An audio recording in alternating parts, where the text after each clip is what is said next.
నమస్కారం వార్తలకు స్వాగతం. ముందుగా ముఖ్యాంశాలు. వైసీపీ లీడర్ ప్రెస్ మీట్, పలు అంశాలపై వివరణ. మాజీ మంత్రి కేటీఆర్ ప్రెస్ మీట్, ఇరు పార్టీలపై ఫైర్. మాజీ మంత్రి కేటీఆర్ మీడియా సమావేశం నిర్వహించారు. ఈ సందర్భంగా పలు అంశాలపై ఆయన మాట్లాడారు. తెలంగాణ వాటా 42% అనుకుంటే, ఎందుకంటే 58-42 రేషియోలో పంపకాలు జరిగినాయి కాబట్టి 42% అనుకుంటే తెలంగాణ వాటా తెలంగాణలోని 10 జిల్లాలకు దక్కింది కేవలం 10,080 ఉద్యోగాలు మాత్రమే. మళ్ళొక్కసారి నేను చెప్తా ఉన్నా, 10 ఏళ్లలో తెలంగాణకు ఘనత వహించిన కాంగ్రెస్ ప్రభుత్వ హయాంలో 2004 నుంచి 2014 వరకు తెలంగాణకు దక్కింది ప్రభుత్వ ఉద్యోగాల్లో నియామకాలు జరిపింది కేవలం 10,000. 10 సంవత్సరాల్లో 10,000 అంటే సంవత్సరానికి 1000 ఉద్యోగాలు మాత్రమే. కానీ అదే కేసీఆర్ గారు ప్రభుత్వం ఏం చేసింది? ఇవాళ కొంతమంది మిత్రులు మాట్లాడుతుంటారు, కేసీఆర్ గారు ఉద్యోగ నియామకాలే చేయలేదు, అసలు జరగనే లేదు, ఏమీ కానేలేదు అని మాట్లాడుతూ ఉంటారు. కేసీఆర్ ప్రభుత్వం చేసింది ఏంది అంటే, కేసీఆర్ ప్రభుత్వం చేసింది ఇది. ఏం చేసింది? పరిపాలనా అనుమతులు కేసీఆర్ గారి ప్రభుత్వ హయాంలో అడ్మినిస్ట్రేటివ్ శాంక్షన్ కొత్త ఉద్యోగాల భర్తీకి ప్రభుత్వంలో మేమిచ్చింది మొత్తం అనుమతి 2,32,308 ఉద్యోగాలు. నేను ఈ పేపర్లన్నీ మీకు ఇస్తాను, మీరు అందరూ కూడా చూసుకోవచ్చు, తర్వాత సవివరంగా చూసుకోవచ్చు. 2,32,308 ఉద్యోగాలు పరిపాలన అనుమతులు ఇవ్వడం జరిగింది. అందులో ఈ 2,32,308 ఉద్యోగాలకు గాను నోటిఫికేషన్ జారీ చేసింది 2,02,735 ఉద్యోగాలకు నోటిఫికేషన్ జారీ చేయడం జరిగింది. ఇందులో నేను ఒకసారి డీటెయిల్గా లిస్ట్ కూడా చెప్తాను. ఇందులో Telangana state public service commission ద్వారా అనుమతి ఇచ్చింది 60,918, నోటిఫికేషన్ జారీ చేసింది 54,015 ఉద్యోగాలు, భర్తీ చేసింది 35,250 ఉద్యోగాలు, ఇంకా ఒక 18,765 ఉద్యోగాలు ప్రక్రియలో కొనసాగుతూ ఉన్నాయి. పోలీస్ రిక్రూట్మెంట్ బోర్డు ద్వారా 50,425 ఉద్యోగాలకు అనుమతి ఇస్తే, నోటిఫికేషన్ 48,247 ఉద్యోగాలకు జారీ చేస్తే 47,068 ఉద్యోగాలు భర్తీ చేసినాము. 1,179 ఇంకా భర్తీ దశలో ఉన్నాయి. గురుకుల రిక్రూట్మెంట్ బోర్డు ద్వారా 17,631. కొంతమంది మిత్రులు మాట్లాడతారు, అసలు టీచర్ ఉద్యోగాల భర్తీ జరగలేదు తెలంగాణలో అని.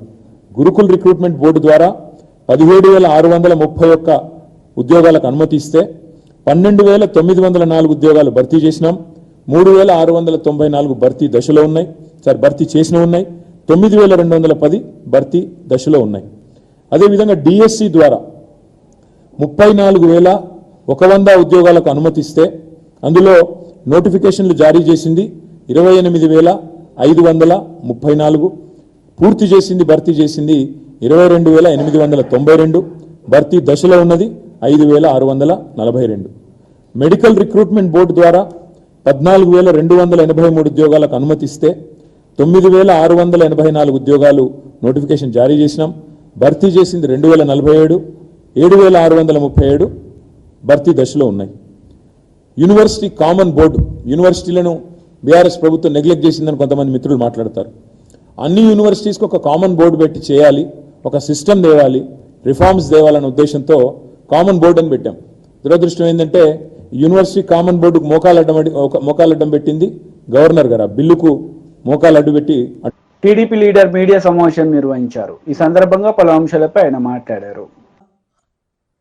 ఈ కార్యక్రమాన్ని అంతా కూడా సిఎస్ జవహర్ రెడ్డి నడిపించారు. దగ్గర 45 రోజుల నుంచి 60 రోజుల వరకు సమయం ఇవ్వాలి నోటిఫికేషన్కి. వివిధ డిపార్ట్మెంట్లో ఉన్న ప్రతి ఒక్క అర్హత ఉన్న అధికారి కూడా దానికి అప్లై చేసుకోవాలి. తర్వాత వాళ్ళ మీద ఏమేం కేసులు ఉన్నాయి, ఏమేం సర్వీస్ ఉంది, ఏమేమి వాళ్ళు రికార్డ్స్ పెట్టారు, అవన్నీ కూడా తరోగా.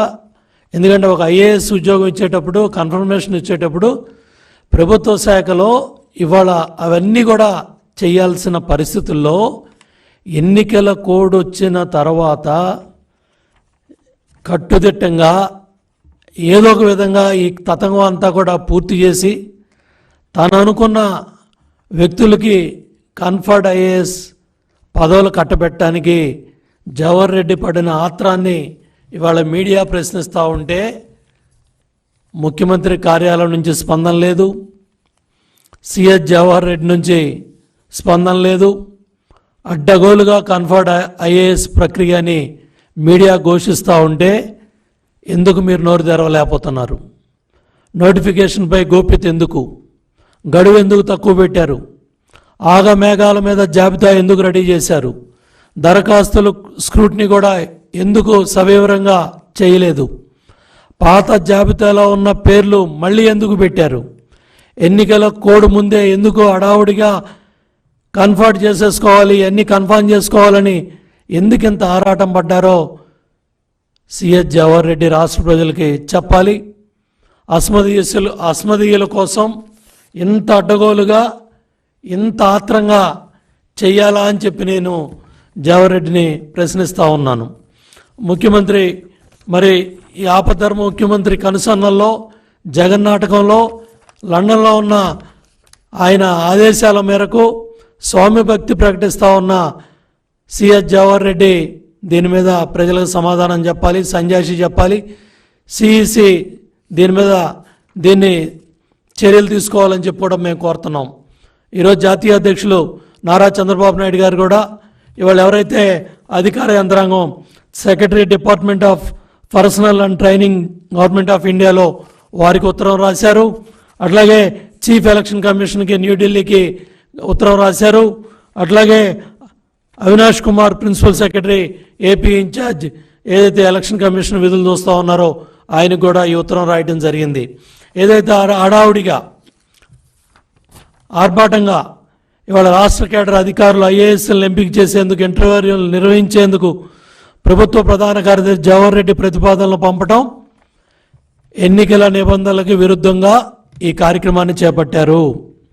జూన్ 4వ తారీఖున ఎన్నికల ఫలితాలు ఉన్నందువల్ల ఈ పదోన్నతుల ప్రక్రియ చేపట్టడం అనేది సరైన నిర్ణయం కాదని చెప్పి కూడా తెలియజేయడం జరిగింది.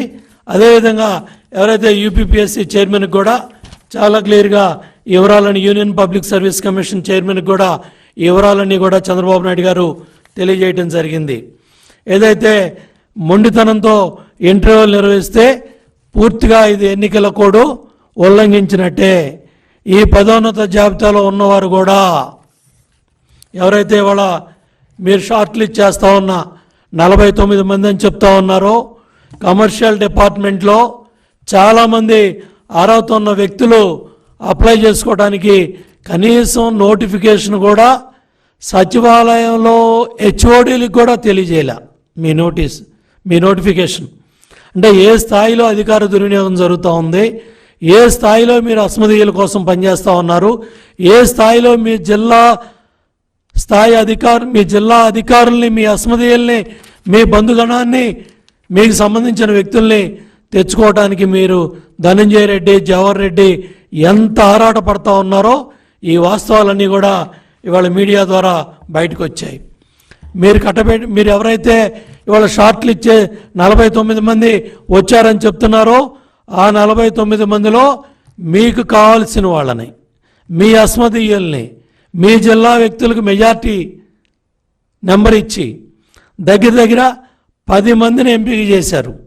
అతి తక్కువ సమయంలో ఎటువంటి నిబంధనలు కూడా పాటించకుండా, ఎటువంటి ఎన్నికల నిబంధనలు ఏ లెక్క పెట్టే పనే లేకుండా అడ్డగోలుగా ఈ 10 మందిలో 5 మంది మీ సొంత జిల్లా, మీ సామాజిక వర్గానికి సంబంధించిన వాళ్ళని, మీ జిల్లాకు సంబంధించిన వాళ్ళని 10 మందిలో 5 ఉన్నారు. 49 మందిలో 10 మందిని ఏరారు. ఆ 10 మందిలో మీకు కావాల్సిన 2 వ్యక్తులు ఎవరైతే గడికోట మాధురి స్టేట్ ఆడిట్ డిపార్ట్మెంట్లో అధికారి, డీడీ స్థాయిలో 8 సంవత్సరాల సర్వీస్ పూర్తి చేయాలని రూల్స్ ఉన్నప్పటికీ కూడా కేవలం డీడీ క్యాడర్లో 2 సంవత్సరాల అర్హత ఉన్నప్పటికీ కూడా టీడీపీ పోలిట్ బ్యూరో సభ్యులు వర్ల రామయ్య మీడియా సమావేశం నిర్వహించారు. ఈ సందర్భంగా సీఎం జగన్ రెడ్డిపై మండిపడ్డారు. మీ దగ్గర లేదా? ఉంటే ఆ రోజునే వచ్చింది కదా, లోకమంతా కోడే కూసింది. ఆ రోజున మీ గౌరవ పిన్నెల్లి రామకృష్ణారెడ్డి గారు మంది మార్పడంతో ఆ బూత్లోకి వెళ్ళటం, ఆ బూత్లో ఉన్న పిఓస్ అధికారులందరూ కూడా లేచి నిలబడి ఆయన్ని స్వాగతించటం నమస్కారాలతోటి, ఈయన సరాసరి అక్కడికి వెళ్ళటం, దాన్ని బద్దలు కొట్టడం, అవన్నీ కూడా వీవీప్యాట్స్ అన్నీ బయటపడటం. వీవీప్యాట్ చూశాడు ఆయన, 6 వైసీపీ 22 టీడీపీ, గంగ వెర్రులెత్తాడు ఆయన. ఈ బూత్లోనే ఈ రకంగా టీడీపీకి ఇంత మెజార్టీ ఉంటే నా బతుకు అవుట్, నేను ఓడిపోతున్నానని, ఏదో అసలే కోతి కళ్ళు తాగింది, నిప్పు తొక్కింది, ఇంకెట్లా ఉంటుంది ఆ కోతి పరిస్థితి? అదే ఆ రోజున మిస్టర్ పిన్నెల్లి పరిస్థితి. బద్దలు కొట్టాడు, బయటపడింది, మెజారిటీ టీడీపీకి వస్తుంది. ఏది అబ్సల్యూట్ మెజారిటీ టీడీపీ కనపడుతుంది. ఏమి చేయాలో అర్థం వల్ల కనిపించిన టీడీపీ వాళ్ళందరినీ కొట్టుకుంటూ వెళ్ళిపోయాడు. మా శేషగారి ఏజెంట్గా ఉంటే అతన్ని ఇష్టం వచ్చినట్టుగా కొట్టాడు, బయటకు వచ్చినంత వీడిని వేసేయండి అని చెప్పాడు, వాళ్ళందరూ ఇష్టం వచ్చినట్టుగా కొట్టాడు. అది అటెంప్ట్ మర్డర్ కాదా? అక్కడ ఉన్న పోలీసులు ఏం చేశారండి? గాడిదలుగా, సారీ, అతను ఏం చేశారండి? 2 పోలీసులు వేస్తే వాళ్ళు పట్టుకోవద్దండి ఇతన్ని, పట్టుకొని బంధించి పెడరెక్కలు విరిచి కట్టి, తాడుతో కట్టి, లేకుంటే హ్యాండ్ కప్ ఉంటే హ్యాండ్ కప్ వేసి అతను పోలీస్ స్టేషన్కి తీసుకెళ్ళొద్దండి. దగ్గరుండి కారు ఎక్కించి పంపిస్తారా? అది మీ పోలీసులు, నువ్వు నియమించిన పోలీసులు, నీ తాబేదారులుగా పనిచేసిన పోలీసులు. చంద్రబాబు గారికి సంబంధం అండి? ఈ రోజున నీ గత ఏంటి? పరారిలో ఉన్న పోలీస్ అంటే తడుపుకుంటున్నావు నువ్వు. నీ పేరు చెబితే పోలీసులు కూడా ఆ రోజు తడుపుకున్నారు. ఇప్పుడు పోలీసుల పేరు చెబితే నువ్వు నీ తమ్ముడు తడుపుకోవట్లా? ఇంకా మీరు నోటికి వచ్చినట్టు మాట్లాడతారా? నేను అడుగుతున్నా సజ్జల రామకృష్ణారెడ్డి గారిని, ఇంకా నువ్వు ప్రెస్ పెట్టి మాట్లాడే ధైర్యం ఉందా నీకు? వాళ్ళ నాయకుడు అంట వెళ్ళేటప్పుడు అంట 144 వస్తాయిలే అన్నా అని ఈయనకు చెప్పాడంట. ఏంటి 144 వచ్చేది? ఎక్కడ నీకు 144 వచ్చేది? ఇంకా ఎవరిని మోసం చేస్తావు మిస్టర్ చీఫ్ మినిస్టర్? ఇంకా ఎవరిని మోసం చేస్తావు అంటే జారిపోతున్నారు అందరు కూడా. కొన్ని చోట్ల తమ్ముడు నవ్వుతున్నావు, కొన్ని చోట్ల ఏజెంట్గా ఉండటానికి రావటం లేదు కౌంటింగ్కి, తెలుసా మీకు? అది నేను చెబుతాను. ఆ విలేజ్ కూడా, ఆ విలేజ్లో నేను ఆ సెంటర్లో నేను కౌంటింగ్ ఏజెంట్గా వెళ్ళను. ఎందుకు? ఈ పరిస్థితి మీకు ఎందుకు వచ్చింది? అన్ని రోజులు ఒకలాగా ఉంటాయనుకున్నావు, లేదు. ప్రజలు తిరగబడిన రోజున ఒక నిశ్శబ్ద విప్లవం మీకు తెలియకుండా భగ్గుమని మండింది. ఆ రోజున అన్ని పోలింగ్ బూతుల్లో కూడా ఆ నిశ్శబ్ద విప్లవ గొప్పతనాన్ని చూపించారు. నేను ఆ బటన్ నొక్కా, నేను ఈ బటన్ నొక్కా అన్నది ఏమీ లేదండి. ప్రజలకి అభివృద్ధి కావాలా, సంక్షేమం కావాలా, డెవలప్మెంట్ కావాలా, రాష్ట్రం ప్రజాస్వామికంగా నడవాలా, రాజ్యాంగబద్ధంగా నడవాలా, స్వేచ్ఛగా బజార్లకు వెళ్ళే అవకాశం వారికి కావాలా, అర్ధరాత్రి అయినా క్షేమంగా తిరిగి వచ్చే పరిస్థితులు కావాలా? అవి ఉన్నాయా? నేను ఒక మాచల్లో అడుగుతున్న పిన్నెలిని, ఉన్నాయా? క్షేమంగా తిరిగి రాగలడా? మీ తురకా కిషోర్ దెబ్బకి, నీ 2 దెబ్బకి ఎవరైనా వస్తారా? కానీ ఇప్పుడు బయటకు వస్తున్నారు జనం అంతా. సాయంత్రం అయితే మాచర్ల సెంటర్లో కూడా జనంతో నిండిపోయింది. ఎందుకు? స్వేచ్ఛావాయువులు పీల్చుకున్నారు. ఎప్పుడైతే ఈ అన్నదమ్ములు 2 పరారులో ఉన్నారో, ఎప్పుడైతే పోలీసులు వీళ్ళు వెంటబడ్డారో, వీళ్ళు అసలు భద్రయ్యలు కాదు, ఉత్తి భద్రయ్యలు అని తెలిసిన తర్వాత జనమంతా కూడా మాచర్లలో వీధుల్లో సరదాగా తిరుగుతున్నారు. చెన్నకేశ్వరుడు గుడి దగ్గర స్వేచ్ఛగా వెళ్తున్నారు, దేవుణ్ణి స్వేచ్ఛగా సందర్శించుకుంటున్నారు. అక్కడ మీరెప్పుడైతే కాంగ్రెస్ నేతలు మీడియా సమావేశం నిర్వహించారు. ఈ సందర్భంగా పలు అంశాలపై వారు మాట్లాడారు. వ్యక్తి తీర్మానం వల్ల వ్యక్తిగతంగా మాట్లాడిన విషయాలు ఇప్పుడు కాంగ్రెస్ పార్టీలో చేరిన తర్వాత, నేను కాంగ్రెస్ పార్టీ కాకముందు మాట్లాడినవి వేరు, నేను కాంగ్రెస్ పార్టీగా ఉన్నప్పుడు మాట్లాడేది వేరు. అప్పుడు కాంగ్రెస్ పార్టీ అభ్యర్థి కాదు, అదొక్కటే కాదు, అనేక విషయాలు ఉన్నాయి. ఆ విషయాలన్నింటినీ పక్కన పెట్టి ఇవాళ కాంగ్రెస్ పార్టీలో చేరిన తర్వాత వారితో మాట్లాడటం జరిగింది. కాంగ్రెస్ పార్టీ ఐడియాలజీని ముందుకు తీసుకొని పోయి కాంగ్రెస్ పార్టీ ఐడియాలజీ ద్వారా ప్రజలకి కావలసిన అన్ని సహాయ కార్యక్రమాలు, అభివృద్ధి సంక్షేమ కార్యక్రమాలు చేయడానికి ఒక వ్యక్తిగా ఒప్పుకొని ముందుకొచ్చాడు. చాలా మంది వేరే పార్టీల నుంచి కాంగ్రెస్ పార్టీలోకి వచ్చారు. ఇక్కడ ఒక్క దగ్గరే కాదు, అనేక దగ్గర వేరే పార్టీలో ఉన్నప్పుడు అనేక విషయాలు మాట్లాడారు. కాంగ్రెస్ పార్టీలోకి వచ్చిన తర్వాత కాంగ్రెస్ పార్టీ సిద్ధాంతం ద్వారా పనిచేస్తున్నారు. ఇవాళ ముఖ్యమంత్రిగా రేవంత్ రెడ్డి గారు మన కామ్రేడ్స్ అందరినీ పిలిచారు, టీజేఎస్ నాయకుడిని పిలిచారు. ఇంతకుముందు ఎప్పుడు ప్రతిపక్ష పార్టీలో ఉన్న నాయకులకి అపాయింట్మెంటే లేదు. హాఫ్ అన్ అవర్ 45 minutes అనేక విషయాలు మాట్లాడారు. వ్యక్తిగత సమస్యలు కూడా మళ్ళీ 1-to-1 కూడా మాట్లాడారు. ముఖ్యమంత్రి అంటే అందరి ప్రజల సమస్యలను తెలుసుకోవాలనే ఆలోచనతో చేశారు. అది కాంగ్రెస్ కల్చర్, అదే నడవబోతుంది. రేపు అది ఎస్సీలు కానీ, ఎస్టీలు కానీ, మైనార్టీలు కానీ కొన్ని రాజ్యాంగపరమైన హక్కులు వాళ్ళకి ఎందుకు ఇచ్చారంటే వాళ్ళంతా సామాజికంగా, ఆర్థికంగా, రాజకీయంగా వెనకబడి ఉన్నారు. వాళ్ళు కూడా ముందుకు తీసుకొని పోవాలని రాజ్యాంగ హక్కులు ఇచ్చారు. వాటి మీద భిన్నాభిప్రాయాలు వ్యక్తపరిచి ఉండొచ్చు. ఇప్పుడు అవి లేవు. ఇప్పుడంతా రాజ్యాంగం, కాంగ్రెస్ పార్టీ ఆలోచన, దాని మీదనే మన తీర్మాన్ నల్ల గారు ముందుకు పోతారు. కాబట్టి వారికి అందరూ ఓట్లేసి గెలిపించాలని కాంగ్రెస్ పార్టీ సీనియర్ వైస్ ప్రెసిడెంట్గా నేను కాంగ్రెస్ పార్టీ తరఫున అందరికీ ప్రార్థిస్తూ విజ్ఞప్తి చేస్తున్నాను. అంజయ్ గారికి ఇంగ్లీష్ రాదు, తెలుగు కూడా పెద్దగా రాదు. ఒక హిందీలో, ఉర్దూలో బాగా మాట్లాడేవాడు. కానీ రాష్ట్రానికి ముఖ్యమంత్రి అయ్యాడు. చరిత్ర తెలియనోడు, పరిపాలన చేయడానికి అనర్హుడు, ఒక పార్టీని నడపడానికి కూడా అనర్హుడు. ఏం మాట్లాడుతున్నారు? బిట్స్ పిల్లని చదివినోడే పట్టభద్రుడు అయితే వాళ్ళ కాలేజీలో పోయి ఓట్లు అడగమనండి. బిట్స్ పిల్లానిలో చదువుకునే వాళ్ళనే ఓట్లు అడిగి ఆయన గెలిపించమనండి. ఇప్పుడు ఎవరు పట్టభద్రులు అంటే BA, BCom, BSc, BE, MBBS డాక్టర్ని వీళ్ళందరం కలిసి ఒక పట్టభద్రుల జరిగేటటువంటి బిట్స్ పిల్లని కాలేజీలో జరిగే ఎన్నికలు ఇవి. ఏం మాట్లాడుతున్నారు కేటీఆర్ గారు? అందువల్లనే మొన్న మిమ్మల్ని ఎన్మాస్గా ఓడించి కాంగ్రెస్ పార్టీని గెలిపించి ప్రభుత్వంలో తెచ్చారు. ఏం మాట్లాడాలో తెలియక రోజు శాపనార్థాలు పెట్టడమే మీ దగ్గర ఉన్న పని. శాపనార్థాలు ఎవరు పెడతారో తెలుసా? అత్యంత బలహీనుడు, చేతకానివాడు, ఏమీ చేయలేనివాడు ఊరికనే శాపనార్థాలు పెడతాడు. బలమైన వాడు ఆరోపణలు చేస్తాడు, నిరూపిస్తాడు, యుద్ధం చేస్తాడు. అదేం లేదు నీ దగ్గర. తీవ్రంగా ఖండిస్తున్నాను. ఈ మాటలను విత్డ్రా చేసుకోవాలి. నువ్వు పట్టభద్రులకు జరిగేటటువంటి ఎన్నికల్ని అవమానపరుస్తున్నావు. అసలు నీ మీద కేసు పెట్టాలా? బిడ్స్ పిల్లలు ఏంటబ్బా పల్లి పెట్టాలని నమ్ముకున్నాడు అంటే ఏమన్నా అర్థం ఉందా?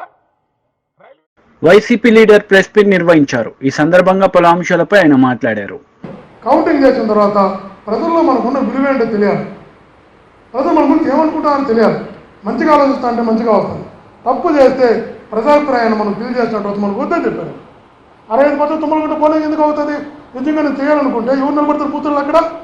మా ఊర్లో ఊరంతా ఒకటిగా ఉన్నప్పుడు 90% ఒకటిగా ఉన్నప్పుడు మేము పోలింగ్ జరిగింది కదా. 65% పోలింగ్ అయింది కదా. 65% పోలింగ్ ఎందుకు అర్థమేమి? నేనే చెప్పాను క్లియర్గా. రేపు మనకు వద్దు. మన మీద ప్రజల్లో ఉన్న అభిప్రాయం ఏంటో తెలియాలి అంటే మనం తప్పు చేయకూడదు. ఒక ఓటు కూడా మనం తప్పుగా మార్కులు వేయించకూడదు. ప్రజలు ఓటు డైలీ రిజల్ట్ వచ్చిన తర్వాత చూద్దాం. ప్రజలు మనకున్న స్థానం ఏందో, ప్రజలు మనం అంటే ఉన్న గౌరవం ఏందో కొంచెం తెలుసుకుందాం. ఒకసారి వదిలేయని చెప్పాను. మీరు ఆలోచించాలి ఒకసారి కూడా. ఆత్మీయులారా, నేను చెప్తాను ఈరోజు కూడా నాన్నగారు కూడా, నా శ్రీమతి నాన్నగారు కూడా, రాజకీయాలు జీవితంలో ఒక భాగమే తప్ప జీవితం ఎప్పుడు రాజకీయం కాదు. రాజకీయం కూడా జీవితంలో చేయాలంటే లీడర్ అనేవాడు ఎప్పుడు యాక్టర్గా ఉండకూడదు. నాయకుడు అనేవాడు ఎప్పుడు తను ఒకసారి చెప్పారు.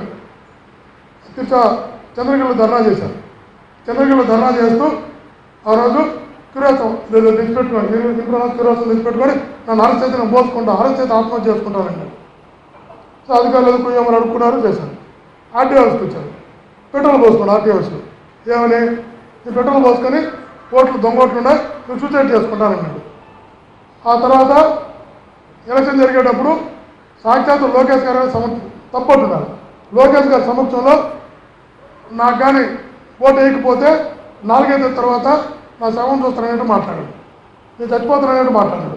నేను అడుగుతున్నా, తన వీడియోలు పెట్టాడు, వాట్సాప్లో పెట్టారు, చాలామంది చూపించారు. తను ఓటు వేయకపోతే తను ఏదో చేసుకుంటే 4 ఏళ్ళ తర్వాత ఇంకా నేను ఉండను అని చెప్తున్నాడు. ఎమోషనల్గా పబ్లిక్ని ఓటు కోసం ఇలా ఆత్మహత్య చేసుకుంటానంటూ మాట్లాడుతున్నాడు. దీన్ని కౌంటర్ ఇద్దామంటే నేను ఆ రోజు ఒకటే చెప్పా, మరి లీడర్ అనేవాడు ఎప్పుడు కూడా నాయకుడు అన్నాడు. ఇప్పుడు ధైర్యం చెప్పేవాడు నాయకుడు, నడిపించేవాడు నాయకుడు కావాలా. ఒకటి ఇబ్బంది తిన్నాను భుజం తట్టేవాడు నాయకుడు కావాలా. ఒక చిన్న దర్రాజు సూసైడ్ చేసుకుంటాను, దొంగోట్లని సూసైడ్ చేసుకుంటాను. నా ఓటు అయిపోతే నేను ఆత్మహత్య చేసుకుంటాను, 4 తర్వాత నా సమాజం చూస్తాననేవాడు నాయకుడు ఇప్పుడు కాలేదా. పదవులు రావచ్చు రాకపోవచ్చు, కానీ నాయకుడు ఇప్పుడు కాలేడు, నువ్వు వదిలేరు అని చెప్పిన. నాకు అన్న వదిలే చెప్పిన, కౌంటర్ ఇద్దామంటే అవసరం వదిలే. అతను నాయకత్వ లక్షణాలు రావాలంటే ముందు తనకు ధైర్యం రావాలి.